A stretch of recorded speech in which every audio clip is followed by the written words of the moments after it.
What up, y'all? So it is Talk-ish Monday, and tonight I'm reviewing Love and Hip Hop Atlanta Season 4, Episode 3. I'm just gonna give y'all a disclaimer. I was watching the show. I know what the fuck happened. I knew what the fuck was going on, but I was so in tune with the Met Gala tonight and posting about it. I just did my first Fashion Killer Met Gala reviews, which will be up either tonight or tomorrow, so get into that.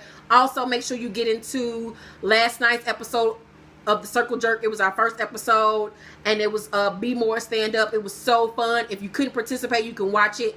Like I said, right now, make sure you tune in to us every Sunday at 5 p.m. Central Time. This week's topic will be child support, which leads me to the first thing that I tripped off of on tonight's episode.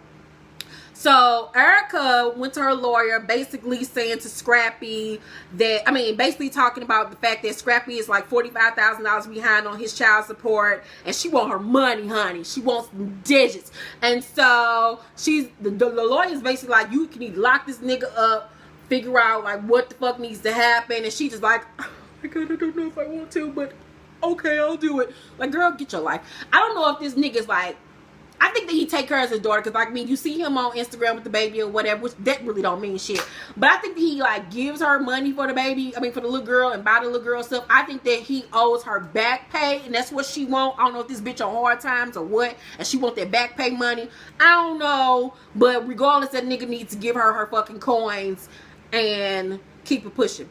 Next thing was Senna and Jock in the studio, and she was giving us old struggle face.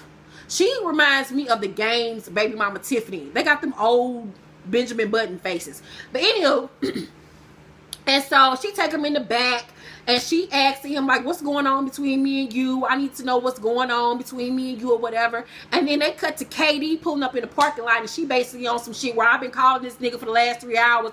He didn't answer the phone, so let me run and check on this nigga because I'm scared he might be fucking somebody else, which he is. You just called him at the wrong goddamn time, bitch. And so she told me she got to check on her investment. Like, bitch, what your fat ass sound like? Like, you sound so fat and desperate and stupid. And so she walk in there in the studio with them crooked ass bangs, look like Ray Charles cut her bangs and shit, and she talking about, hey girl, what's up, what's going on here with y'all? And Cena looking at her like, bitch, like, what the fuck you doing here, hoe? And so Cena gets all of her feelings and get to talking about you need to tell her that we still fucking. And she like, oh, y'all still fucking? Like, what's going on? Y'all still fucking? And Jock just standing there looking like a turd. And he basically starts putting Cena out and saying like, you gonna put me out? You gonna put me out? I'm baby mama number 4. I'm baby mama number 4. You just gonna put me out? Fuck this fat hoe. Fuck this fat bitch. You gonna put me out, nigga? And I'm looking at this bitch like, you sound so stupid. You sitting up here going off and yelling up over a nigga that you know got 3 other baby mamas, and this dumb fat bitch about to be baby mama number 5. You know he was cheating on you with this bitch and with Carly Red, and you still over here fighting for this nigga. Like, what is wrong with hoes? Like, did she get dropped on her head as a child? I don't know. Really don't care. Her struggle face just can kick rocks. Then we click to we switched to Mama D, going to see Erica, and she got an attitude because Scrappy was served papers while they was at the strip club for child support. Like, what kind of fucking relationship y'all got when you at the strip club with your mama? So she feeling some type of way because her son got served at the strip club, and she basically like, well, bitch, I'll see you in fucking court. But my thing is, if this nigga got money to just break off to random hoes in the strip club, nigga, you should have money to take care of your motherfucking baby, get this bitch the money that you fucking owe her.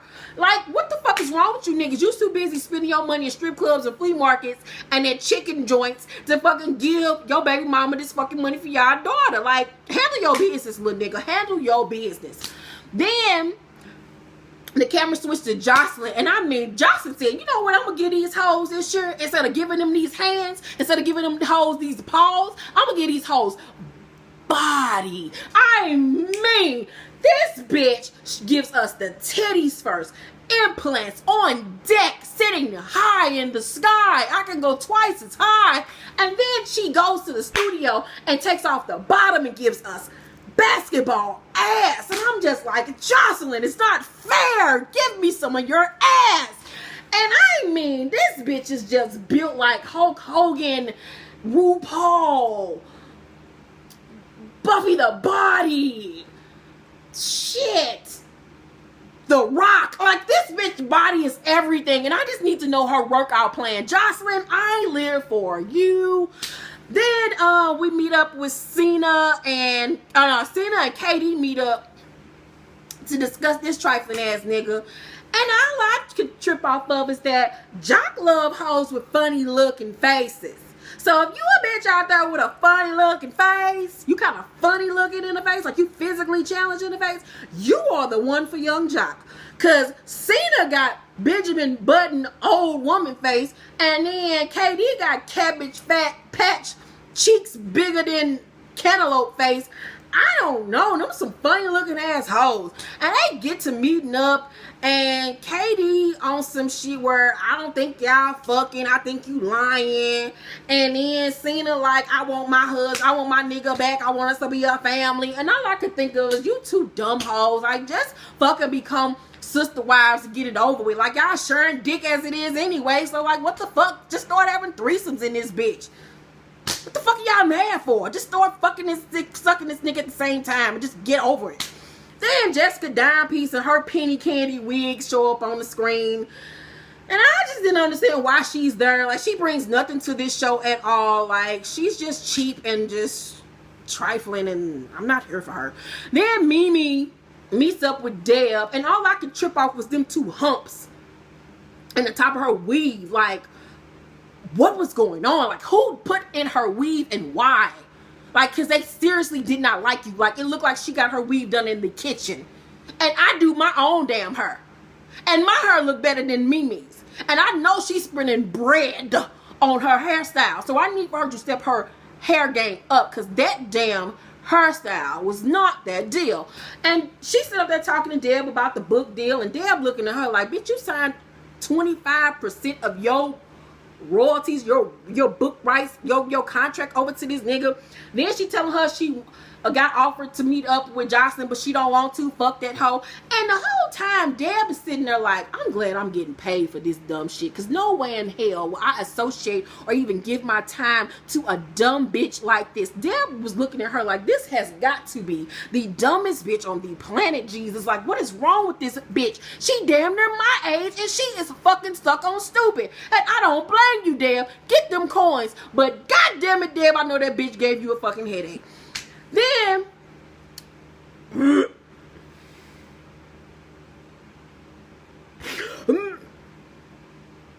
my god,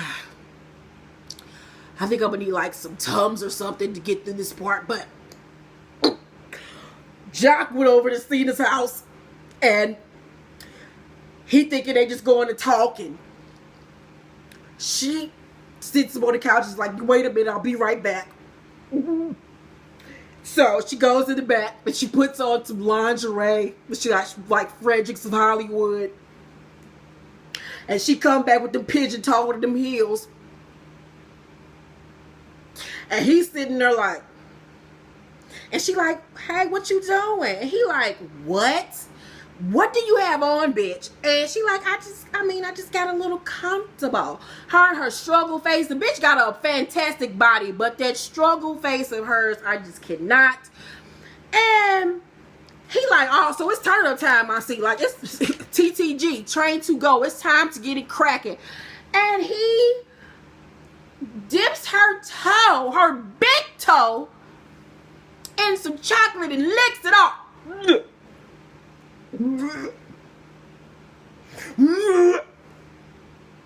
I know her foot stank. I know her foot smell like Frito-Lay. You cannot tell me her foot didn't smell like Frito-Lay. I was just fucking disgusted. Like, I was like, and she was videotaping her shit the whole time so she could show KD ass they still fucking. And I'm just like, y'all nasty. I know his foot, his mouth has gingivitis, athlete's foot all in their mouth, because you know this nigga just go into sucking every bitch that he meets foot. That's why you gotta be careful who you hook up with, because niggas out here just putting their mouth on pussy, bitches asses, they pussy, they feet, like, Then Jocelyn and that wig went to meet up with Mimi. That wig was disrespectful. I just want to say rest in peace to that wig. I don't even want to talk about it. It just makes my head hurt. Plus I'm running out of town.